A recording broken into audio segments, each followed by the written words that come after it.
que merecem nada mais do que a condenação, jamais entram na sua cabeça.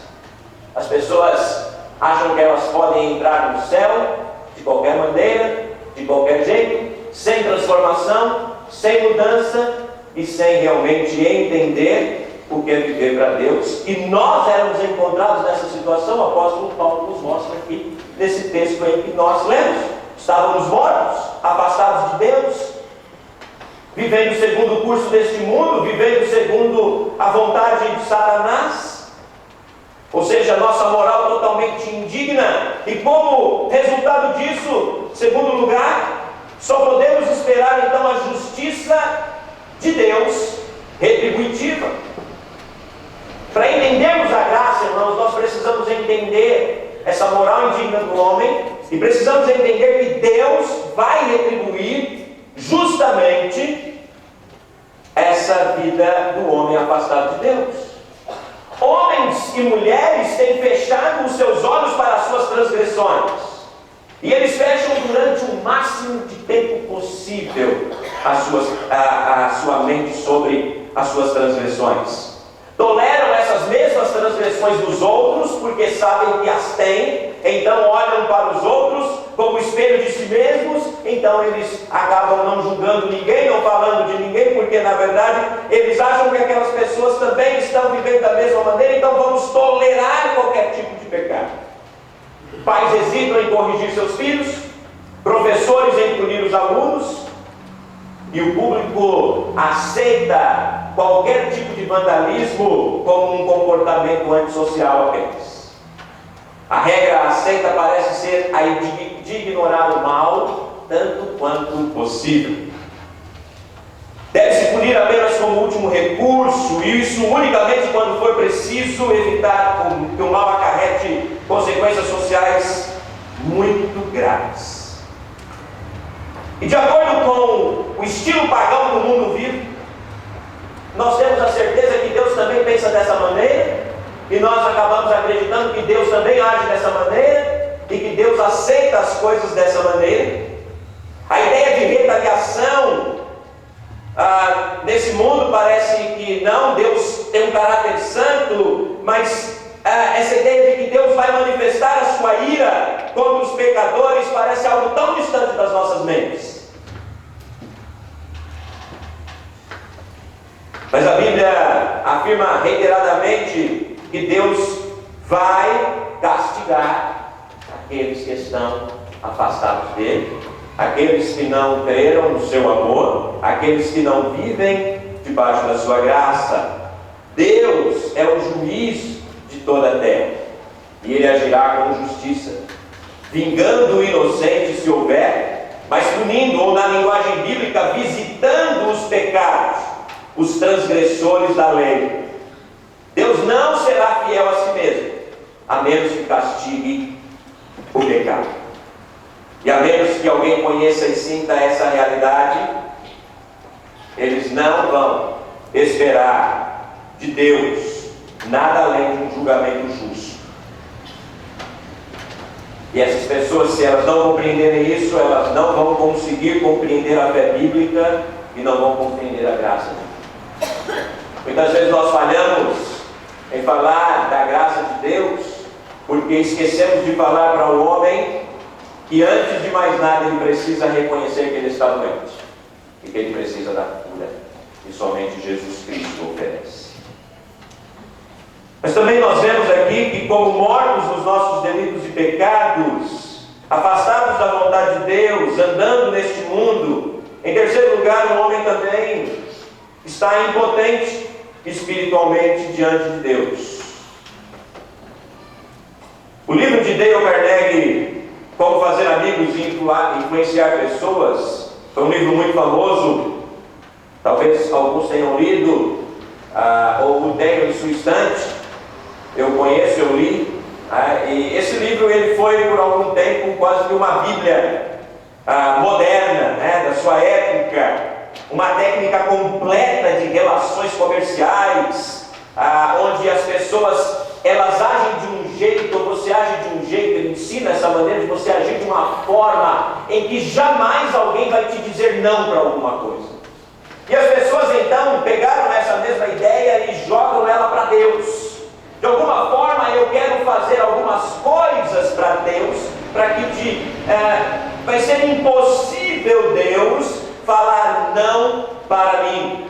É interessante que as pessoas que creem nisso hoje parecem muito com as religiões pagãs, porque nos tempos imemoriais a crença de que podemos reparar o nosso relacionamento com Deus, colocando-o numa situação em que Ele não vai poder negar nada para nós. Era assim que os pagãos procediam, multiplicando oferendas e sacrifícios, e assim os pagãos modernos procuram fazer o mesmo, muitas vezes por meio da moralidade, ou outros apenas achando que se afiliando a uma igreja, tendo seu nome no hall de membros de uma igreja, então ele conseguiu o favor de Deus. Então Deus vai dizer sempre sim para tudo o que Ele quiser. Quero dizer uma coisa, não adianta você ter seu nome no hall de membros da igreja se você não tiver o seu nome escrito no livro da vida. E para ter o seu nome escrito no livro da vida, não basta você ser membro de uma igreja. Você precisa ter Jesus Cristo na sua vida. Você precisa crer na graça salvadora do nosso Senhor Jesus. Não há outro meio. Não há outro meio. Nós cantamos um hino. Foi Jesus que abriu o caminho para o céu. Não há outro meio de ir. Não há outro meio. Só por Jesus. Só por Jesus. E essas pessoas então, embora admitam sua imperfeição, mas elas querem de alguma forma agradar a Deus com suas obras, para que Deus então as torne propícia a si. Augustus Dobladin diz no hino: eu de mim não cumprirei nunca, ó Deus, a tua lei. Por mais zelo que tiver, por mais pranto que verter, nunca poderei pagar, só tu me vens salvar. Portanto, ninguém será declarado justo diante de Deus baseando-se na obediência à lei, que Paulo diz isso em Romanos 3. Consertar nosso relacionamento com Deus e conquistar seu favor, depois de tê-lo perdido, estão além da capacidade de qualquer um de nós. É preciso aceitar e curvar-se perante tudo isso antes de poder compartilhar da fé bíblica na graça divina. E em quarto lugar, para nós entendermos a graça, é necessário entendermos a liberdade soberana de Deus. Deus é o Senhor, Deus é soberano, Deus perdoará aqueles a quem chegar a Ele. Mas diz a história de um pensador francês que no seu leito de morte, ele viveu uma vida pagã, afastado de Deus, nunca amou a Deus, mas lá no seu leito de morte ele disse: Deus perdoará, este é o seu trabalho. Essa foi a ideia deste homem que morreu sem amar a Deus, mas ele falou: não, mas Deus ele tem que perdoar, Ele é bom, e se Ele é bom Ele perdoa, independente da maneira como eu vivi. Mas nós só podemos apelar para a sua justiça, e se apelarmos para a justiça de Deus, e se Deus nos der o que nós merecemos como justiça, o que significa a justiça de Deus é a condenação certa. Às vezes eu vejo as pessoas falando: Deus tem que ser justo comigo, Deus tem sido injusto comigo. Se Ele for justo, meu querido, o que Ele deve aplicar para você é a pena eterna. Porque é o que a justiça de Deus exige. É o que a justiça de Deus exige. Ele não é obrigado a ter piedade. Ele não é obrigado a perdoar. E Ele o fez e o faz e continua salvando pessoas por sua livre vontade, porque Ele livremente mandou o seu Filho para nos salvar. A graça é livre no sentido de ser auto-originada e de proceder de quem poderia concedê-la ou não. Se Deus não quisesse conceder graça, Ele não concederia. Mas lá desde Gênesis 3, quando o homem pecou, Deus, na sua infinita misericórdia, prometeu enviar a semente da mulher aquele que esmagaria a cabeça da serpente, o nosso Salvador, Jesus Cristo. Deus por sua livre vontade.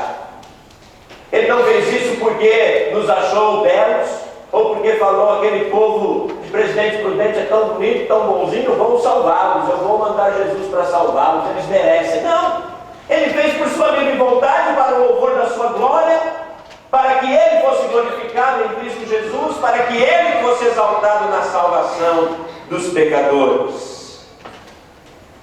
Deus foi bondoso para conosco e continua sendo bondoso salvando pessoas, quando essas pessoas creem em Jesus Cristo como o seu Senhor e Salvador. E essa é a mensagem da igreja: espalhar a mensagem da graça que salva o homem. Quando nós então pensamos no Evangelho da Graça do Novo Testamento, esse Evangelho da Graça, irmãos, deveria nos entusiasmar. Esse Evangelho da Graça deveria nos levar a exaltar cada vez mais Deus, e deveria nos tornar cheios de alegria e cada dia mais surpreso com o que Deus faz por nós. No versículo 4, o apóstolo Paulo fala: mas Deus.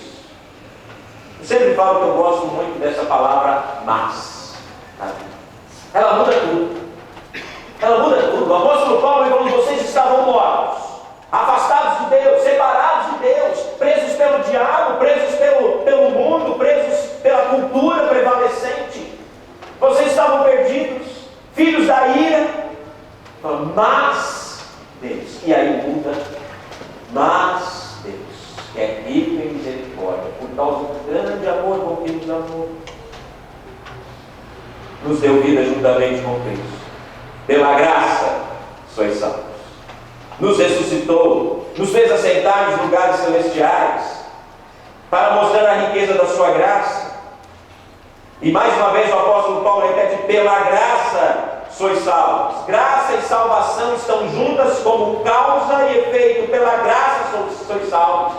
Em Tito 2,11 o apóstolo Paulo fala: porque a graça de Deus se manifestou salvadora a todos os homens. João 3,16: Deus amou o mundo de tal maneira que deu o seu Filho unigênito, para que todo aquele que nele crê não pereça, mas tenha vida eterna. Romanos 5,8: Deus demonstra seu amor por nós quando Cristo morreu em nosso favor, quando ainda éramos pecadores. Zacarias 13,2 nos fala que uma fonte foi aberta contra o pecado e a impureza. Jesus nos diz: vinde a mim, todos os que estáis cansados e sobrecarregados, e eu vos aliviarei. A graça, então, é a fonte do perdão dos pecados, e o Evangelho concentra-se na justificação. O pastor citou aqui, da pessoa que perguntou para ele o que era justificação, e é a graça como fonte do perdão dos pecados que se concentra nessa justificação, ou seja, na remissão dos pecados, e como consequência nossa aceitação diante de Deus. A justificação é a transição verdadeiramente profunda da situação do condenado que espera a sentença terrível. Nós estávamos sentenciados, nós já tínhamos uma sentença contra nós. Colossenses fala sobre isso. Nós tínhamos uma escrita de dívida que pesava em ordenanças contra nós, mas Cristo cravou-a na cruz. Cravou-a na cruz. Nós fomos livres da situação de condenados. Nós agora não estamos mais condenados, mas agora somos herdeiros que esperam uma herança maravilhosa nos céus. Olha que mudança de situação que Deus fez por nós. Nós éramos condenados, miseráveis, presos pela lei. Jamais conseguiríamos cumprir a lei de Deus. Jamais seríamos capazes de cumprir a lei de Moisés. Jamais conseguiríamos amar a Deus de todo o nosso coração, como a lei prescrevia. Jamais conseguiríamos fazer perfeitamente tudo o que a lei prescrevia. Mas Jesus Cristo, na sua misericórdia, cumpriu a lei em nosso favor. E agora Ele nos deu a liberdade. E agora não mais estamos debaixo da sentença da condenação como réus, mas agora somos herdeiros de uma herança maravilhosa na glória de Deus. A morte sacrificial de Jesus Cristo nos deu a justificação de graça. de graça, mas para Deus custou muito. O preço para Deus não foi barato. A salvação para nós é gratuita. A salvação nos foi outorgada pela graça, mas custou muito para Deus, porque custou a morte do seu Filho. Romanos 8,32 diz: porque Deus não poupou seu próprio Filho, mas o entregou por todos nós.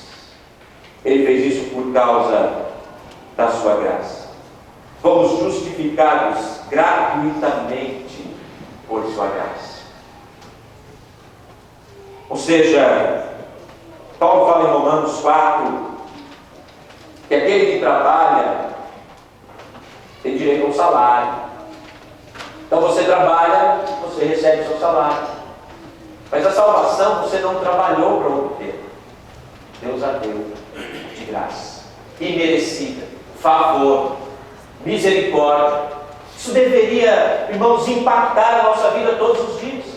Isso deveria nos levar a louvar a Deus todos os dias, a agradecê-lo todos os dias por essa maravilhosa salvação, por essa redenção que Ele nos deu pela graça de Deus.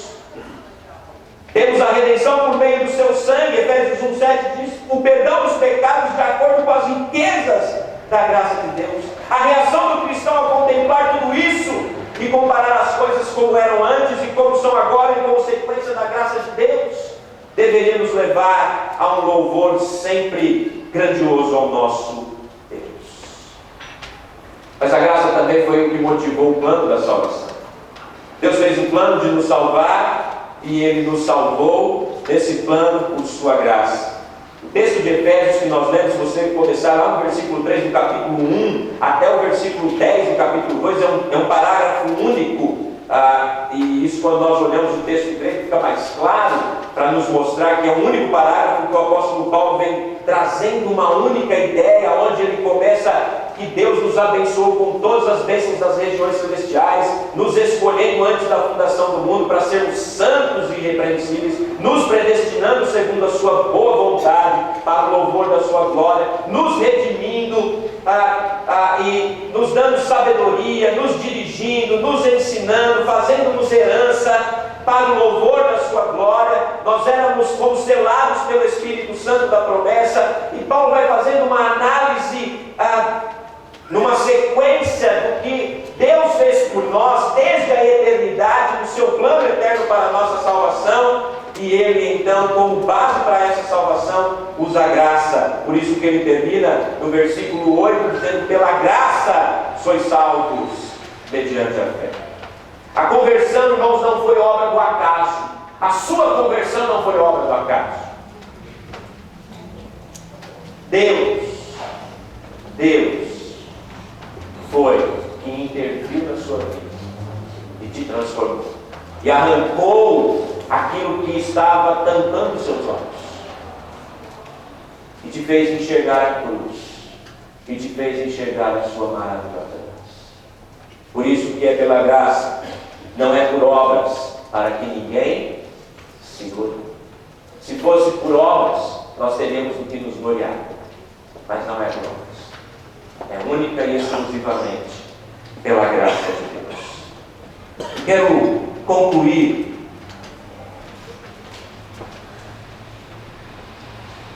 já disse que um pastor fala para concluir 3 vezes. Então, tem 3 conclusões. Eu estou na primeira. Para concluir, então, irmãos, eu quero dizer que a graça, ela também é a garantia da preservação dos santos. Uma coisa que nós batistas temos como um dos nossos fundamentos da nossa fé é que nós vamos perseverar até o fim, que nós não vamos decair da graça de Deus, que Deus vai nos levar, nos conduzir até o final. Nós cremos nisso. Mas sabe por que nós vamos perseverar até o fim? Não é porque você vem ao culto todos os domingos, não é porque você vem às quartas-feiras, não é porque você vem ao encontro. Isso é resultado. Isso é resultado, não é o motivo. O motivo é a graça de Deus. Nós estamos nas mãos de Deus. Jesus nos fala isso lá em João capítulo 10. E aquilo que está nas mãos do meu Pai, ninguém pode tirar das suas mãos.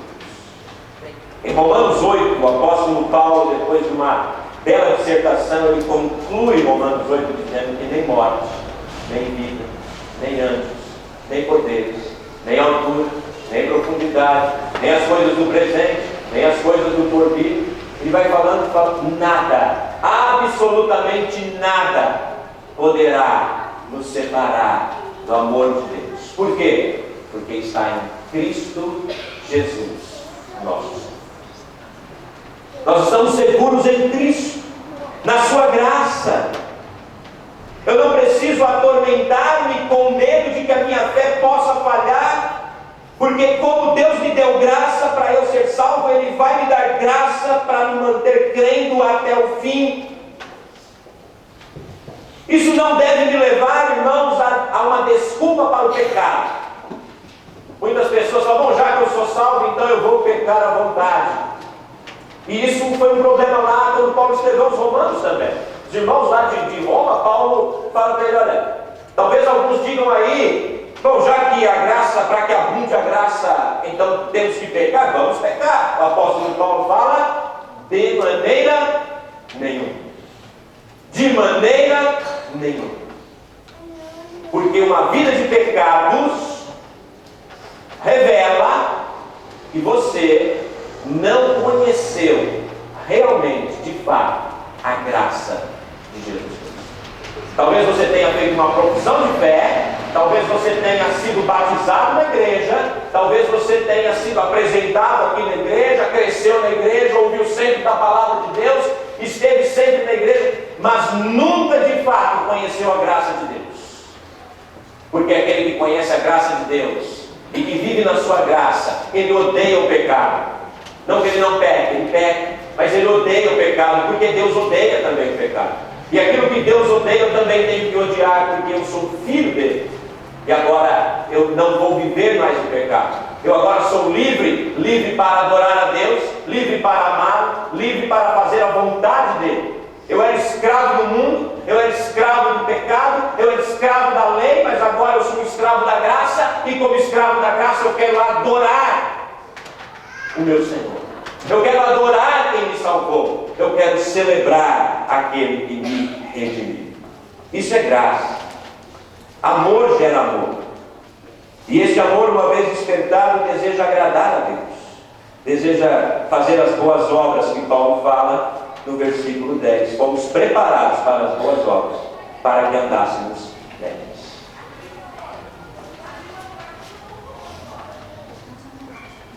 Certo autor escreveu, ó, quão grande devedor a graça, diariamente sou constrangido a ser.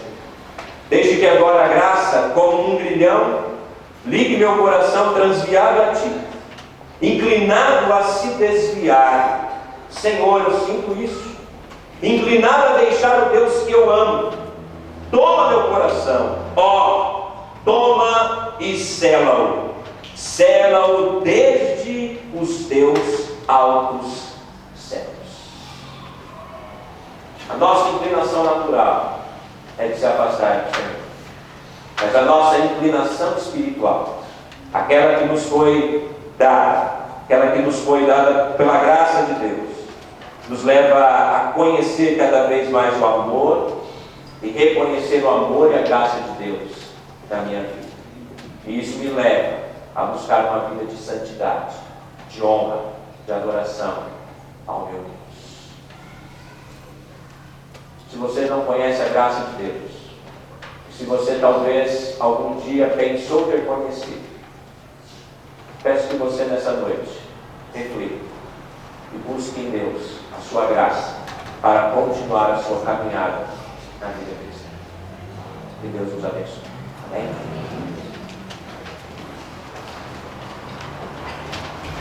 Convido a amada igreja de pé. Convido os diáconos a comporem a mesa conosco, depois dessa bendita e preciosa mensagem. Tão esclarecedora, tão profunda, nos resta humilharmos diante do Senhor e agradecer por essa graça que um dia nos salvou. Pecadores degenerados, transformando-nos em pecadores regenerados, remidos pelo sangue de Jesus. Vamos então proceder à leitura de 1 Coríntios 11, 23 a 29, que sempre fazemos para a celebração da ceia do Senhor